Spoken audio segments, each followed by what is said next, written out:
Кулминацията на есенните културни салони в Гранд Хотел Поморие беше общата изложба, която доказа как творци от различни поколения и с различен поглед към света могат да създадат неповторимо арт-пространство с над 60 творби от 34 автори. Според Румен Драганов, председател на съвета на директорите на Гранд Хотел Поморие, културните салони са фактор в развитието на постмодерния културен туризъм в региона, страната и света. Изложбата е най-ясна снимка на мисленето на съвременните художници в 2013 година. Имената, които са представени на изложбата, практически са едни от най-изявените творци в съвременна България, които представят съвременното изкуство. По традиция в поморийските културни празници участват известни български писатели, художници, скулптори и филмови режисьори, като в края на всеки салон завършва с уникална изложба с творбите на всички автори.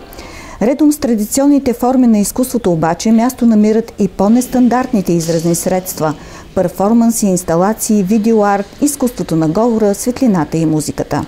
По някакъв начин влиза свежа кръв, влиза хемоглобин в тия салони, които всеки път изненадват и всеки път е приятно да откриеш нови автори.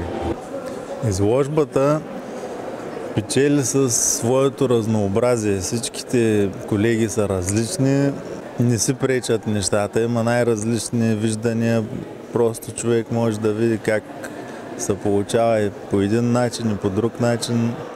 Изпълнителният директор на Гранд Хотел Поморие Бисерка Хънкова благодари на всички участници в арт-събитието, което доказва как културният туризъм може да бъде печеливша инвестиция.